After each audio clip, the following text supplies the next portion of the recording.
Assalamualaikum warahmatullahi wabarakatuh. Waalaikumsalam warahmatullahi wabarakatuh. Bismillahirrahmanirrahim.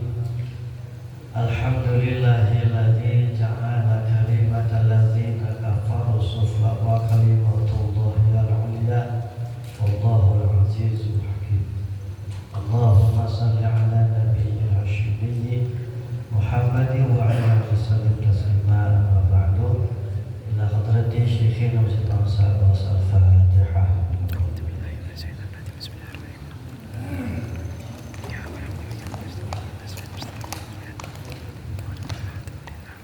Yang mulia, yang sangat saya hormati para sahabat, yang saya hormati para sahabat Profesor Ki Haji Budi Darmanagin PhD sebagai tempat khusus dan lokal. Saya hormati Kiai Khalid Anwar telah menyampaikan ilmu al-mukarramin, para kesepuhan Masjid Budak telah sedang dan akan selalu membukakan pintu ini untuk kita sama-sama menyatakan sujud syukur kita dengan langkah mana kita. Berkah para sahabat semoga Allah jadikan pribadi-pribadi yang barokah. Amin. Sehat walafiat. Amin. Dan usia yang Amin. berkah segala hajatnya Allah. Amin. Amin. Amin. Amin. Amin. Amin. Untuk bekal ibadah. Amin. Amin. Segala musibah. Amin. Amin. Istiqomah khidmah. Amin. Amin. Istiqomah mutaba'ah. Amin. Pada ahli sisi hidayah. Amin. Amin. Amin. Al-Fatihah. A'udzubillahi minasyaitonirrajim. Bismillahirrahmanirrahim. Ya kana wa ya nasta'in ihdinas siratal mustaqim hadina ala Bapak Ibu yang saya hormati, melanjutkan dari tadi Kiai Budak Kiai Khalid menyampaikan tentang mujahadah dalam Ihya Ulumuddin, di dalam Ihya Ulumuddin Imam Ghazali menjelaskan tentang langkah-langkah, step-step, tahapan-tahapan untuk meningkatkan kualitas diri kita di hadapan Allah. Di antaranya ada 6, tapi 3 saja yang terkait dengan tadi yang disampaikan. Yang 3 ini mesti mau tidak mau. 1, mujahadah. 2, muhasabah. 3, muraqabah. Jadi untuk meningkatkan kualitas spiritual kita kepada Allah, di antaranya mesti meningkatkan yang 3 ini. Di antara mujahadah yang sedang telah dan akan kita lakukan adalah tentu mengamalkan amaliyah yaumiyah, amaliyah mursyid kita, amaliyah harian. Itu dalam rangka mujahadah yang tentunya dikir kita banyak itu bukan hanya ketika narium manakilan, tetapi adalah mesti jadi amalan harian kita di rumahnya masing. Nah, dikir di atas rata-rata adalah upaya untuk meningkatkan kualitas spiritual kita. Karena dengan dikir itu yadkhulu ala nufus asrar wa anwar. Dengan dikir yang banyak di atas rata-rata itu ada sesungguhnya, karena di awal fa'inahu yadkhulu ala nufusi asrar wa anwar. Maka sesungguhnya ketika dia dikirnya banyak di atas rata-rata, ia sedang memasukkan ke dalam jiwanya asrar, rahasia-rahasia ilahiyah, wa anwar, cahaya-cahaya rabbaniyah. Maka kita alatnya adalah dzikir la ilaha illallah. Bahkan dzikir la ilaha illallah ini adalah zikir yang menghimpun seluruh asma sifat Allah. Maka berbicara asma yang 4000, yang 90, yang asma yang 4000, asma husna yang 99, sifat Allah yang 20, semuanya ada di dalam la ilaha illallah. Ini kalau dijabarkan la ilaha sangat luas. Bahkan la ilaha illallah itu oleh ulama ahli Allah dikatakan inti dari Al-Quran. Pernah saya jelaskan bahwa turunnya Al-Quran ada dua metode. Satu, munazaman, berangsur-angsur sesuai keadaan dan kebutuhan. Maka proses turunnya ayat per ayat, surat per surat kepada kalbunya kanjeng Nabi Muhammad sallallahu alaihi wasallam, malaikat Jibril alaihissalam.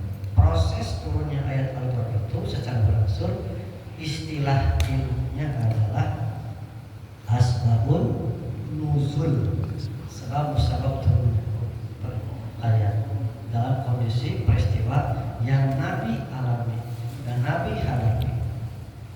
Nah, yang kedua, metodologi Quran secara jumlatan, secara keseluruhan, yaitu ketika Nabi melaksanakan tahanus atau bahasa kita khalwat selama 5 tahun di Gua Hira. Hasil dari selama 5 tahun yang beliau konon yang pernah saya dapat, beliau saum 5 tahun itu di Gua Hira saum, menunggu, bertafakur, berpikir ini bagaimana perjuangan ke depan. Maka turunlah wahyu pertama surat Al-Alaq ayat 1 sampai ke 5. Iqra bismi rabbikal ladzi khalaq khalaqal insana min 'alaq iqra wa rabbukal akram alladzi 'allama bil qalam 'allamal insana ma 'lam. Buktinya kita sekarang dan talqin la ilaha illallah dari lisanul arif, qalam Allah, lisannya ahli makrifat adalah penanya Allah untuk menuliskan inti Al-Quran, yaitu la ilaha di dalam dada-dada para murid tersebut. Jadi siapa saja yang sudah mendapatkan talqin, sesungguhnya prosesi atau proses peristiwa nuzulul Quran sudah dialami. Karena untuk meraih Lailatul Qadar itu mesti mengalami nuzulul Quran. Ulama sepakat nuzulul Quran baginda Nabi Muhammad sallallahu alaihi wasallam itu plus adalah proses beliau menerima Lailatul Qadar. Maka untuk menerima Lailatul Qadar mesti mengalami nuzulul Quran. Talqin itu proses menuzulkan, menurunkan, menetapkan ala qalbika, kepada kolbu kamu sekalian, dada kamu sekalian, inti Al-Quran. Alhamdulillah fadlan katsirin min ibadihi itu proses. Bahkan tadi penting masalah kita membaca ke dalam terus ya Allah. Maka babi ayyi ala rabbikum atukadziban itu bagi kita masya Allah, dengan pemberian doa alhamdulillahilladzi faddala ala katsirin min ibadihi mu'minin. Ini menunjukkan bahwa kita sudah diberikan segalanya. Wa atakum min kulli ma sa'altum, semua sudah diberikan melalui bahkan dengan talqin itu Bapak Ibu, saya mendapatkan temuan baru adalah proses mujahadah, bahkan proses peperangan yang ada di wilayah Kolbu. Inilah uniknya. Menurut ulama akhir Allah, rusaknya manusia itu dikarenakan dia tidak mau mengurusi kolbunya. Dan kolbu itu adalah tempat peperangan dua makhluk Allah yang gagah perkasa. Siapa dua makhluk Allah yang gagah perkasa? Satu hawa nafsu, kedua akal. Akal bukan akal natiko, tapi akal rohani. Maka ketika makhluk yang gagah ini nafsu mengalahkan akal rohani, kolbu itu akan didominasi dengan syahwat nafsu. Cirinya kolbu yang didominasi dengan syahwat nafsu, cirinya adalah dia ghaflah dan maksiat. Bahkan ghaflah dan maksiat itu adalah sifatan neraka yang Allah turunkan ke dunia. Jadi sifatan neraka yang Allah turunkan ke dunia itu buktinya adalah ghaflah dan maksiat. Ketika peperangan itu yang berlangsung, rongkah begitu luar biasa di dalam kolbu, yang menang adalah akal rohani, maka kolbunya akan didominasi dengan akal. Buktinya akal rohani yang menang, dia senantiasa diliputi dengan makrifat dan taat. Cirinya makrifat, kolbunya hidup dikir kepada. Maka talqin dikir itu prosesi menyelamatkan kolbu dari penguasaan hawa nafsu dan syaitan. Tinggal dipelihara, tinggal dipelihara. Nafsu itu adalah gambaran alam sufla, alam rendah. Makrifat adalah gambaran alamul ulya yang tadi dibacakan. Kalimatul ladzina kafaru sufla wa kalimatullahi al-ulya. Luar biasa kalau membahas kolbu. Dan uniknya, kolbu ini adalah dimensi abstrak yang saya belum mendapatkan penjelasan tentang ini kecuali di sama-sama. Tadi dibaca oleh tafsir oleh Ustaz dia surat Al-Baqarah, Alif Lam Mim. Dzalikal kitabul la raiba fihi hudal lil muttaqin alladzina yu'minuna bil ghaibi. Umum memberikan penafsiran ghaib itu hal yang lain, tapi kata sahabat alladzina yu'minuna bil ghaibi ay alladzina amanu bi qalbi. Orang yang iman dengan qalbunya, bukan hanya iman kepada yang gaib.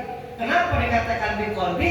Karena qalbu itu adalah keberadaannya abstrak, gaib. Qalbu. Di qalbu itu banyak pekerjaan. Kalau qalbu itu sudah berada dengan makrifat, maka qalbu itu bisa musyahadah, qalbu itu bisa muraqabah. Dalil tentang muraqabah sama dengan dari ihsan, anta budallah ka'annaka tarahu wa illam takun tarahu fa innahu yaraka. Kata ulama yang saya sebutkan dapat itu, anta budallah ka'annaka tarahu, ibadahmu kepada Allah dengan yakin seakan-akan kamu melihat Allah dengan basirahmu, itulah maqam musyahadah. Wa illam takun tarahu fa innahu yaraka. Kalaupun kamu belum bisa seperti itu, yakin bahwa Allah itu senantiasa maha melihat kepada setiap perbuatan zahiran wal batin. Makanya muraqabah itu jadi hal yang oleh Imam Ghazali prasyarat untuk meningkatkan kualitas diri di dapat. Bahkan muraqabah itu bahasa mudahnya adalah iman yang sampai tembus, keyakinan yang tembus sampai kerasa. Itu muraqabah. Sehingga dengan punya muraqabah itu bukan hanya yakin Allah itu maha melihat, tetapi sampai merasakan bahwa diri ini senantiasa dilihat oleh Allah. Itu muraqabah.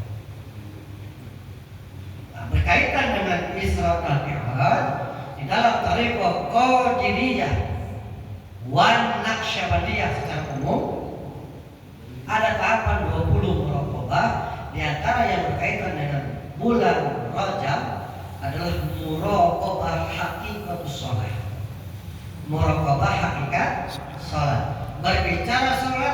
mesti menghadap ke Ka'bah. Maka dalam muraqabah 20 ada muraqabah haqiqatul Ka'bah. Ketika kita sholat membaca Al-Quran, maka di dalam muraqabah ada hakikat Al-Quran, muraqabah hakikat Quran, yang mana semuanya pekerjaan hati. Karena alat muraqabah adalah dzikir khafi. Hakikat sholat tadi disampaikan. Saya menyampaikan bahwa inna salati kanat 'alal mu'minina kitaban mawquta. Salat itu sesuatu yang diwajibkan kepada orang beriman yang waktunya sudah ditetapkan. Salat syariat ada waktunya. Ya, subuh, zuhur, asar, maghrib, ada waktu-waktunya. Salat syariat. Kalau salat hakikat itu surat Al-Ma'arij 22, alladzina hum 'ala salatihim daimun. Al-Ma'arij 22 tentang salat daim itu menunjukkan pentingnya muraqabah hakikat salat. Hafidhu 'ala salawat wa salatil wusta. Salatil wusta adalah kata Tuan Syekh Abdul Qadir Jilani, hiya salatil qalbi bihayatil qalbi la sautin wala qiyamin wala qudin wala sujudin khatiballahi ta'ala. Kama qala Rasulullah sallallahu alaihi wasallam, al-anbiya wa awliya yusalluna fi kuburihim kama yusalluna fi buyutihim. Masya Allah, ini luar biasa. Dan mesti dibimbing oleh guru mursyid memahami seperti ini. Kalau tidak dibimbing oleh mursyid tidak akan paham. Jadi saya membuka tentang muraqabah hakikat sholat, maka berbicara tentang sholat batin. Sholat hakikat bahasa Al-Quran 2. Yang saya temukan satu istilah sholat wusta dalam surat Al-Baqarah 238, dalam surat Al-Ma'arij ayat 22 istilahnya menyebutnya adalah sholat daim. Sholat daim, sholat yang langgeng, sholat wusta yang sholat tengah-tengah, takrifnya definisinya sama, yaitu sholatil qalbi. Bagaimana sholat qalbu? Bihayatil qalbi la sautin, dengan menghidupkan hati tanpa suara. Wala qiyamin, tidak ada berdiri. Wala qu'udin, tidak ada duduk. Wala sujudin, tidak ada sujud. Khatiballahi ta'ala, tetapi hati yang terus menghadap kepadanya, hati yang terus mengingatnya. Sebagaimana sabda Nabi sallallahu alaihi wasallam, al-anbiya wa awliya yusalluna fi kuburihim kama yusalluna fi buyutihim. Para nabi, para wali-wali Allah yang sudah masuk ke kehidupan tanpa raga. Kalau bahasa kubur kepada nabi dan wali, bahasanya kehidupan langgeng tanpa raga. Karena mereka hidup, cuma beda alam, tanpa raga. Yusalluna, mereka tetap sholat, kama yusalluna fi buyutihim, sebagaimana mereka sholat ketika mereka masih hidup di rumahnya masing-masing. Bagaimana sholat mereka yang tanpa jasad? Qalbunya, ruh mereka, ruh para nabi, ruh para wali-wali Allah sampai detik ini terus berzikir kepada Allah. Alhamdulillah. Makanya sifatan surga turun ke dunia dua, makrifat dan taat. Ciri makrifat, hatinya dikir kepada Allah. Tinggal dilihat, oh ini ahli surga. Kalau sudah ada makrifat dia jamin dalam kalbunya. Kalau hatinya masih goflah, ini calon neraka. Karena sifatan neraka turun ke bumi dua sama, goflah dan maksiat. Talqin adalah cara untuk menyelesaikan peperangan yang begitu besar, supaya peperangan ini dimenangkan oleh rohani. Tegasnya makrifat menetap di dalam qalbu. Alhamdulillah. Hidup hatinya, mikir, itu makrifat. Adapun tentang makrifat pembahasan lebih jauh, makrifat asma, makrifat sifat, makrifat af'al, dan makrifat zat. Berangkat dari situ dulu. Sudah takin, sudah sampai dengan makrifat zat. Asma'nya tadi nanti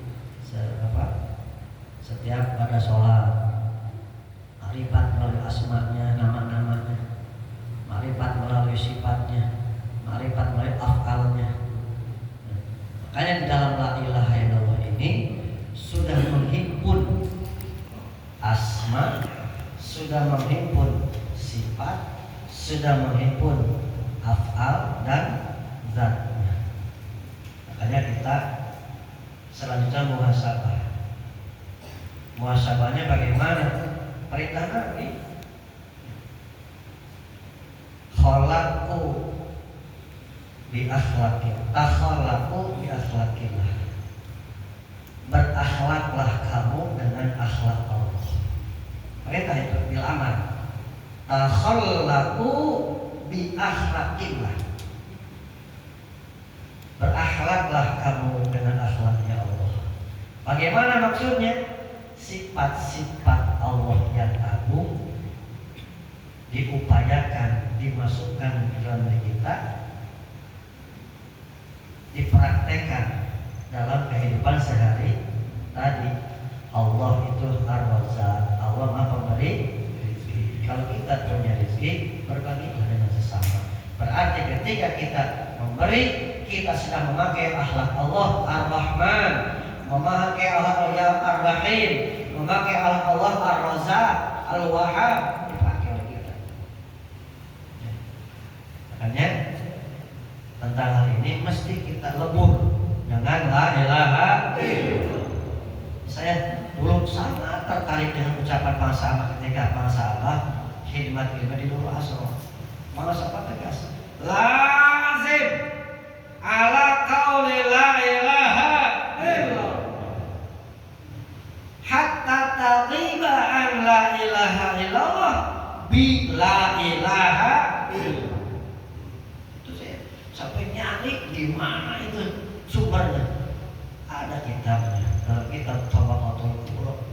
Ternyata Syekh Daud Al-Kabir sebagai yang mengungkapkan apa? Lazim, maka tetap kamu biqauli la ilaha illallah, mengucapkan la ilaha illallah hatta taghiba an la ilaha illallah, sehingga kamu, kalau bahasa Cina menyelam, tetapi sebenarnya menyelam, sehingga kamu menyelam dalam lautan ilmunya Allah dengan la ilaha illallah, lebur oleh la ilaha illallah. Sehingga dengan la ilaha illallah itu seluruh asma sifat yakin seiring waktu, perlahan tapi pasti, orang-orang yang istiqomah mengamalkan la ilaha illallah akan disifati oleh sifat-sifat Allah yang agung. Yakin mutadina koret jadi gerehan, keimawan. Yang tadinya temperamen jadi sopan. Kan asobur itu sifat Allah.